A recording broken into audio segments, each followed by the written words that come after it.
বইটা তো তাড়াতাড়ি করে পাবলিশ করছি, এই জন্য কিছু কিছু জিনিস বই তো থাকা লাগে না।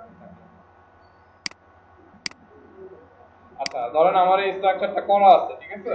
তো আমরা আজকে জাস্ট কিছুই না, আমরা স্ট্রাকচারে আজকে ফ্লোরটা দেওয়া শিখি, ভালো হবে।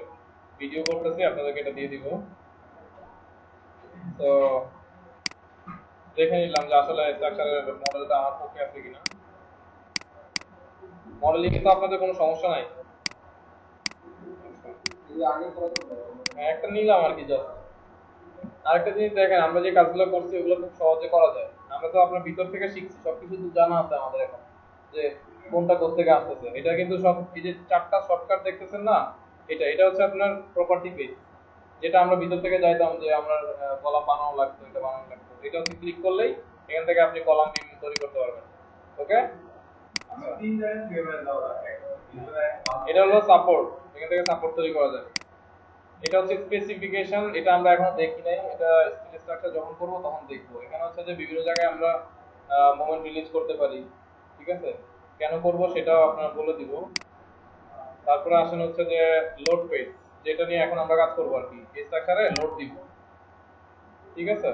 তো এই স্ট্রাকচার লোড দেওয়ার জন্য আমরা ফার্স্টে এইখান থেকে যেতে পারি, অথবা এই যে জেনারেলে লোড এন্ড ডেফিনিশন থেকে যেতে পারি, ঠিক আছে? অথবা কোথা থেকে যেতে পারি, কমান্ড লোডিং ডেফিনিশন। আপনি আমরা আজকে দেখবো হলো সিসমিক লোড, এই জন্য সিসমিক লোড কোন অনুযায়ী দিব, কোন কোড অনুযায়ী, সেটা হচ্ছে ইউবিসি 1994। কেন দিব? কারণ হচ্ছে আমরা যে বিএনবিসি তে আমাদের যে প্যারামিটার গুলো ইনপুট দিতে হয় ওগুলো এখানে আসে, অন্য কোনো কোডে নাই, মিলে না সবগুলোর সাথে। আচ্ছা, তো আমরা যেটা করতে চাচ্ছি যে আমাদের বিল্ডিংটা তো ঢাকায় হবে, সেক্ষেত্রে আমার এই যে ফার্স্টে খসড়া তৈরি করে নিবেন, যে জেড কত থাকবে, আই কত থাকবে, এগুলো বের করে নেওয়া। এটা হচ্ছে যে আপনাদেরকে কিন্তু এখানে বিএনপিসি অনুযায়ী ম্যানুয়াল ক্যালকুলেশন দেখাই দিচ্ছি আপলোড লোডে, এটা খুব ইজি। বাট বর্তমান যেটা আছে ওটা একটু অনেক লেন্দি, অনেক কিছু আছে এখানে। তো আমার ঢাকাতে 0.15 জেড, এই যে জেডটা দিলাম, ঠিক আছে? এরপরে আসেন হচ্ছে আমার ভ্যালু দিতে হবে হচ্ছে ইম্পর্টেন্স ফ্যাক্টর আই। আই এর ভ্যালু কত, 1। এটা হচ্ছে যে আপনি অকুপেন্সি টাইপ, মানে বিল্ডিংটা আসলে কি জন্য ইউজ করা হবে, মানুষ থাকার জন্য নাকি ইম্পর্টেন্স ফ্যাক্টর আর কি, ঠিক আছে? মানে বিল্ডিংটা কতটা ইম্পর্টেন্ট ওটার উপর ডিপেন্ড করে আপনাকে বিল্ডিং এর ফ্যাক্টর যত বাড়া দিবেন, মানে তত ওটা বেশি ইম্পর্টেন্স বেশি। যেমন ধরেন আমার হসপিটাল, হসপিটালের জন্য বেশি ইম্পর্টেন্ট বিল্ডিং এটা, তো এটার জন্য আমরা 1.25 মেবি করা আছে। হ্যাঁ, সবকিছু চেঞ্জ হচ্ছে, অনেক কিছু চেঞ্জ হচ্ছে। হ্যাঁ, স্ট্যান্ডার্ড ইনপুট হলো এই কোড দিয়ে হবে না, এটা অন্য কোড দিয়ে হবে, আইবিসি দিয়ে। আচ্ছা, ইম্পর্টেন্স ফ্যাক্টর হচ্ছে 1, যেহেতু আমরা এটা স্ট্যান্ডার্ড। তারপরে আমরা বিল্ডিংটা করব হচ্ছে যে intermediate moment frame resisting, moment resisting frame, মানে ইন্টারমিডিয়েট করব, এই জন্য আমরা আর এর ভ্যালু 8 ধরলাম, যেটা আপনি বিএনবিসি থেকে পাবেন আর কি, 8, ঠিক আছে? এটা যদি আমি একটু দেখাই দিই আপনাকে বিএনবিসি তে কোথায় আছে।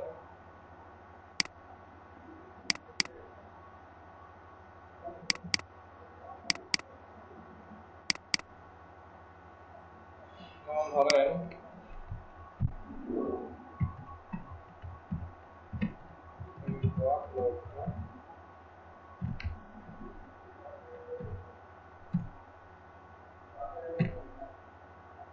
আচ্ছা, এই যে আপলোড লোডের জন্য আমরা চলে আসছি কাছাকাছি।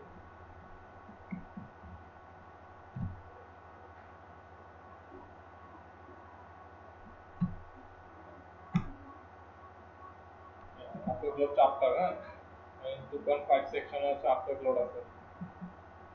আর এর ভ্যালুটা কোথা থেকে পাবেন সেটা এখানে স্পষ্ট বলা আছে।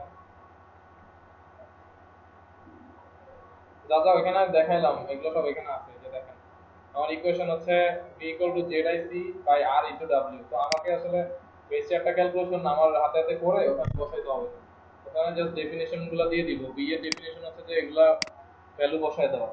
তো এটা আমরা পাচ্ছি হলো টেবিল 6.2.22, তারপর হচ্ছে i পাচ্ছি, r পাচ্ছি 6.2.24 এ। তাহলে 6.2.24 টেবিলে আমরা চলে যাই, এখানে কি বলতেছে দেখেন, response modification coefficient for structural systems আর, যদি আপনি মোমেন্ট রেসিস্টিং ফ্রেম করতে যাচ্ছি না আমরা, তো আমরা কিন্তু স্পেশাল রেসিস্টিং ফ্রেম করতেছি না, আমরা করতেছি হচ্ছে ইন্টারমিডিয়েট মোমেন্ট রেসিস্টিং ফ্রেম।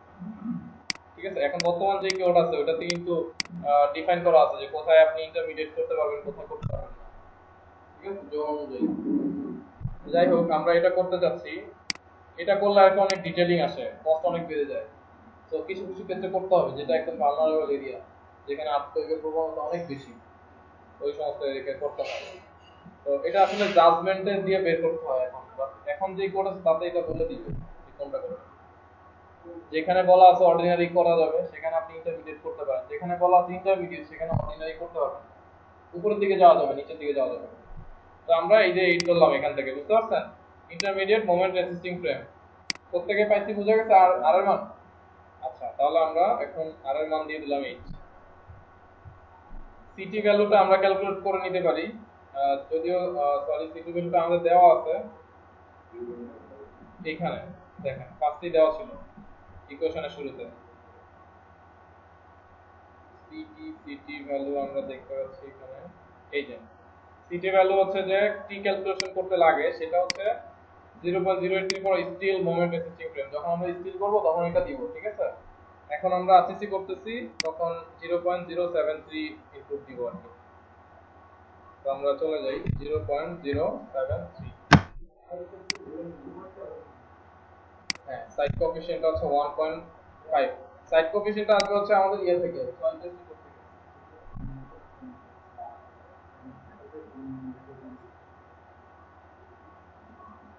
আচ্ছা, এরপরে আমরা আসি হচ্ছে যে আচ্ছা, তো আমরা এই যে সাইড কোএফিশিয়েন্টটা কি থেকে কোন জায়গা থেকে পাবো? এটা হচ্ছে সয়েল টেস্ট থেকে, আপনার সয়েল কন্ডিশনের উপর ডিপেন্ড করে। তখন আপনি এখান থেকে নিয়ে নেবেন। সে ফর এক্সাম্পল আমাদের সয়েলটা এই কন্ডিশনের মধ্যে পড়তেছে 1.5। হ্যালো, আচ্ছা, সো আমরা এই যে সয়েল টেস্ট রিপোর্ট থেকে এটা পেয়ে যেতে পারি যে আমাদের সয়েলটা কোন টাইপের মধ্যে পড়তেছে। তারপরে পিরিয়ড ইন এক্সিকিউশন আমরা এটা বের করব হচ্ছে ইকুয়েশন দিয়ে, এই যে ইকুয়েশনটা দিয়ে। আপনার একটু আগে যে ইকুয়েশনটা ছিল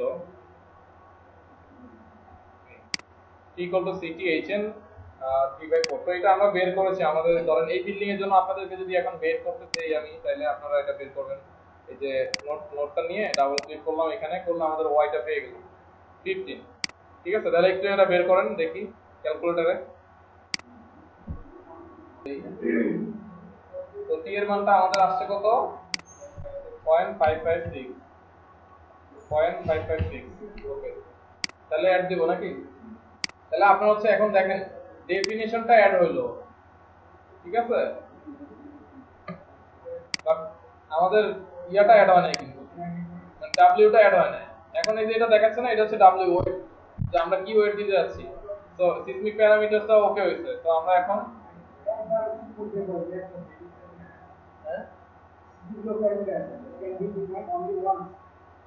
ইনস্ট্যান্ট মডেল, না না, এটা এটা আসে সবসময় দেখানো করার পরে একবারই ডিপেন্ড করা যায়, এটা লেখা আসছে। আর ডিপেন্ড করা যাবে না। ধরেন আমরা একটা লোড যখন বানাইতাম তখন আমাদের একটা বানানোর পর আরেকটা বানানো যেত। এখানে অপশনটা দেখা দিচ্ছে যে you can't define more than one. Okay, মানে ওয়ে নাই, আর ওইটা তো পেজে ছিল, ওখানে আর অ্যাড দিবেন ওয়ে নাই, ওইটা ক্লোজ করা ছিল, মানে এটা ইন্টারফেসে আসে। তো আমরা এখন কি করব? শুধু একটা জিনিসই আমাদের বাদ ছিল, ডাব্লিউটা ইকুয়েশনের, এই ডাব্লিউটা বাদ ছিল, মানে ওয়েটটা দিয়ে দিব এখন, এগুলোর সাথে ওয়েটটা গুণ করে দিব, তাইলেই ফুল ডেফিনিশনটা ওকে হয়ে যাবে। তারপর আমরা অ্যাপ্লাই দিব। তো আমরা এখন ওয়েটটা হচ্ছে কি কি, ডেড লোড। এখন সিসমিক ওয়েট কি কি সেটার জন্য একটু যদি কোড কাটা যায় তাহলে আপনি পেয়ে যাবেন বেসিক্যালি সিসমিক ওয়েটটা কি। The total seismic dead load defined in section 2.2 5.5.2, এই সেকশনে সিসমিক ডেড লোডটা দেয়া আছে। তো আমরা যদি এই সেকশনে চলে যাই তাহলে আমার মনে হয় এটা আপনারা দেখতে পারবেন।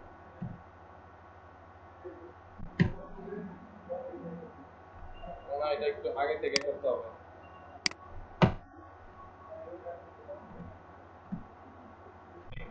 আসেন, এই ডেড লোডটা কি, সিসমিক ডেড লোডটা বলতে কি কি বোঝাচ্ছে?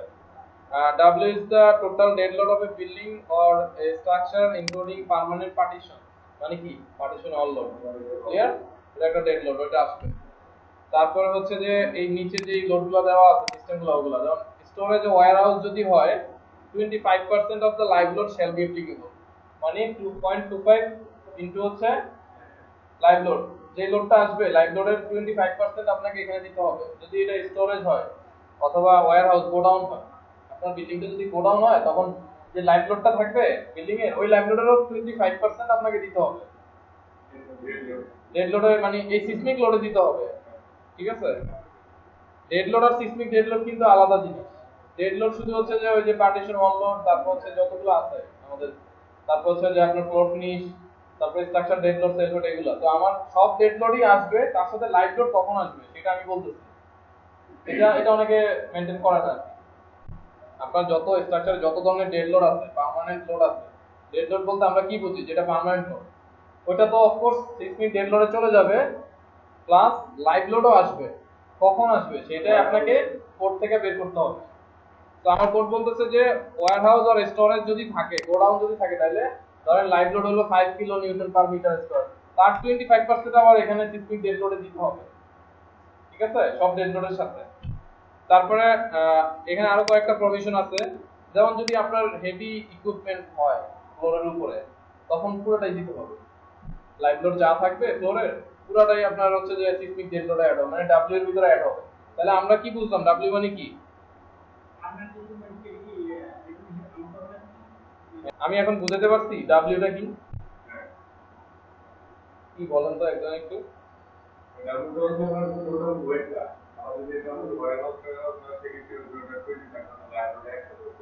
আনলে লাইভ লোড আমাকে আনতে হবে না, তাই তো?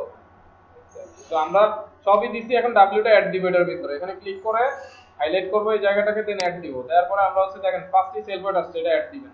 ওকে, আচ্ছা 1 গুণ করে নিবে সে অটোমেটিক্যালি ওই ওয়েটের সাথে 1 গুণ করে দিবে। তাহলে সেল ওয়েটটা আপনি দিয়ে দিলেন। তারপরে আসবেন হচ্ছে যে ফ্লোর ওয়েট যদি থাকে, যে বললাম যে আমার এটা যদি গোডাউন হয় তাহলে আসবেন ফ্লোর ওয়েটে। আর এখন ফ্লোর ওয়েট আছে কি পার্টিশন ওয়াল, যেটা আমরা হিসাব করছি যে 30 কিলো নিউটন 30 পিএসএফ দিব, অথবা সরি আমরা যেটা করেছিলাম যদি আপনার 30 পিএসএফ দেই অথবা 1.5 কিলো নিউটন ধরেন, say for example 1.5 kilo Newton per metre স্কয়ারে পার্টিশন ওয়াল লোড আসবে। হ্যাঁ এটা ওইটাও আসবে। ফ্লোর ফিনিশ ধরেন আমরা হচ্ছে যে তাও 1.5 দিব ফর एग्जांपल। হ্যাঁ এটা আমরা 1.5 দিলেন, ওয়াই রেঞ্জটা আপনি দিয়ে দিবেন হচ্ছে যে কোথা থেকে, এখান থেকে এটার উপর হচ্ছে 3, তাহলে 4 থেকে মানে এই ফ্লোরে যদি দিতে না চাই আর কি, 4 থেকে আপনি এটা রেঞ্জ দিয়ে দিবেন 15। তো আমরা হচ্ছে যে ওয়াই রেঞ্জ এখানে ওয়াই রেঞ্জ 4 থেকে 15, দেখেন এই ওয়াই রেঞ্জটা কিন্তু এখানে। ওকে ফাইন, দেন আপনি অ্যাড দিতে পারেন। ওকে, আর আপনার স্ল্যাব যদি ওয়ান ওয়ে টাইপের হয় তখন ওয়ান ওয়ে ডিস্ট্রিবিউশনটা দিতে হবে, দেন অ্যাড দেন। সেম জিনিস আবার যদি আমি আরেকটা অ্যাড করতে চাই, যেটা হচ্ছে আমি চিন্তা করছি যে ফ্লোর ফিনিশ একটা, আরেকটা হচ্ছে পার্টিশন ওয়াল। ফ্লোর ফিনিশটা ধরেন এটা দিয়ে দিলাম। ব্যাপারটা বুঝতে পারছি যে এই টোটাল জিনিসটা মিলে হচ্ছে ডাব্লিউ। ওকে, এখন যদি আপনার ডাব্লিউ এর ভিতরে থাকে যে recall load, periphery recall load extra থাকে না একটা, মানে ডেড লোডে যা আছে সবই দিতে হবে। তো ডেড লোডে অনেক সময় আমরা ওয়াল ধরে রাখি পুরা ডিমের উপরে, চারদিক দিয়ে ডিমের উপরে তো ওয়াল থাকে না, আর ভিতরের জন্য একটা ধরছি আমরা লোডটা, তো আসলে আপনি ফার্স্টে খসড়া বানাবেন ওইখান থেকে। তো ওই সময় যদি ওয়াল লোড থাকে পার ফিটে, তখন আপনি কিভাবে ইনপুটটা দিবেন সেটা আমি দেখাই। এই দুটো তো অ্যাসাইন করা লাগে না, এই তিনটা তো অ্যাসাইন করা লাগে না, কিন্তু লাইন লোড অ্যাসাইন করা লাগবে, মানে যেটা পার ফিটে দিতে চাচ্ছেন মেম্বার লোডটা অ্যাসাইন করতে হবে। সো আমরা এখন অ্যাড দিই, অ্যাড দেওয়ার পরে মেম্বার ওয়েট এনে দিব ইউনিফর্ম ওয়েটটা ধরেন যে আমার -40 কিলোনিউটন পার মিটার। এগুলো আমরা ক্যালকুলেশন করে নিই, রাফলি বসাচ্ছি। ইউনিফর্মই তো হবে, এটা তো কনসেন্ট্রেট না, কনসেন্ট্রেট মানে এক জায়গায় পাওয়া। এবার দেখেন এটা কিন্তু অ্যাসাইন হওয়া নাই, তো আমরা এটা অ্যাসাইন করে দিতে হবে প্রত্যেকটা ফ্লোরে। সে ফর एग्जांपल আমি এই কটা ফ্লোরে অ্যাসাইন করতে চাই, তাহলে আমি এগুলাকে ভিউতে রাখি, অথবা আমি সে ফর एग्जांपल প্রত্যেকটাতেই দিতে চাই। ভিউতে আসার পরে ভিউ সিলেক্টেড অবজেক্ট অনলি, দেন রুফ টপে গিয়ে টপ ভিউতে গিয়ে আমরা এই সাইডের বিমগুলোকে সিলেক্ট করি। এগুলো অনেকবার দেখানো হয়েছে আপনাদেরকে এই প্রসিডিউরগুলো। আচ্ছা এরপরে আমরা হচ্ছে ভিউ সিলেক্টেড অবজেক্ট, এরপরে আপনি আসেন select beam parallel to x, select beam parallel to Z. যখন আসবেন তখন আপনি এটাকে সিলেক্ট করে এই এগুলা অ্যাসাইন করতে হবে, তার আদারওয়াইজ এটা এখানে আবার হবে না। আর বাকিগুলো অ্যাসাইন করা লাগে না, এই জিনিসটা দেখানোর জন্য এটা দেখালাম। তাহলে কি আপনার আর্থকোয়েক লোড ডেফিনিশন ওকে হয়ে গেছে। এখন আমরা আর্থকোয়েক লোড যখন ডেফিনিশন বানায় ফেললাম, এরপরে আমরা লোড কেস তৈরি করব, তাই তো? Dead load, live load, earthquake load. তো ফার্স্টে আর্থকোয়েক লোড থাকতে হবে, আদারওয়াইজ এরর আসবে। অলওয়েজ স্ট্যাটে আর্থকোয়েক লোডটা আগে আনতে হবে, অ্যাসাইন করতে হবে অথবা তৈরি করতে হবে। অ্যাড দিলাম প্রাইমারি লোড কেসে, আপনি আর্থকোয়েক লোডের চারটা ডিরেকশন থেকে আসবে, প্লাস একবার, মাইনাস একবার, জেড প্লাস একবার, মাইনাস একবার। কিউ এক্স প্লাস, অ্যাড দেন কিউ এক্স মাইনাস, অ্যাড দেন। তারপরে হচ্ছে ইজেড ইকিউজেড, এটা আপনার নাম দিয়ে দিতে পারেন, সমস্যা নাই, বোঝার জন্য আর কি। ইকিউজেড মাইনাস, ওকে ফাইন। এবার আমরা এটা অ্যাড দিব কিভাবে? আর্থকোয়েক এক্স এ গিয়ে অ্যাড দিলাম, দেওয়ার পরে আমরা সিসমিক লোডে ক্লিক করব, করে এক্স ডিরেকশন ফ্যাক্টর 1 দিয়ে অ্যাড দিব। তারপরে এটাতে ক্লিক করব, ক্লিক করে আবার সেম জিনিস সিসমিক ডেফিনিশন দেন এক্স মাইনাস 1, তাই না? অ্যাড দিব, ওকে। এরপরে আপনি আসবেন জেড এ, দেন আমরা আসবো হচ্ছে যে সিসমিক লোড জেড 1, আসবেন এখানে সিসমিক লোড জেড মাইনাস 1, এই ঠিক আছে। এরপরে আপনি হচ্ছে যে ডেড লোড বানাবেন, লাইভ লোড বানাবেন, যেগুলো আমাদের দরকার হয়। ডেড লোড, ঠিক আছে, লাইভ লোড আমরা লাস্টে এরপরের ক্লাসে তো একটা কমন শিখবো, যেটা দিয়ে এগুলো খুব ইজি হয়ে যাবে। ডেড লোড, লাইভ লোড একবার ডিফাইন করব, আর তো যেমন ডিফাইন করতে এখন আমার এখানে লাগতেছে না, এটা আমরা রেফারেন্স লোড দিয়ে কাজ করব পরবর্তীতে। সেল পয়েন্টটা নিলাম, সেল পয়েন্টটা ধরেন পুরো স্ট্রাকচারে দিয়ে দিলাম, সরি এখান থেকে ভিউ। তারপরে লাইভ লোড আমরা একটা দেই, জাস্ট এমনি एग्जांपल অনুযায়ী দিই, আমি এতগুলো লোড দিচ্ছি না আর কি, ঠিক আছে? ছোট থাকুক জিনিসটা, আমরা পরবর্তীতে এগুলো আগে দিন লোড দিতে সবই দিতে হবে, জাস্ট দিচ্ছি না আমি।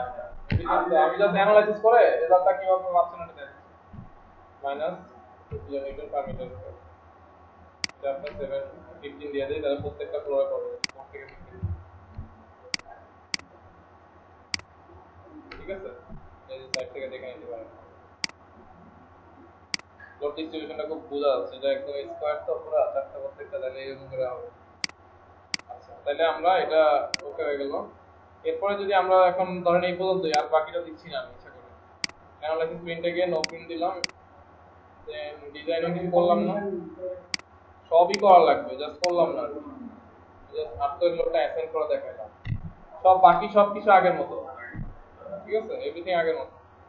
এগুলো আপনারা করবেন বাসায় গিয়ে।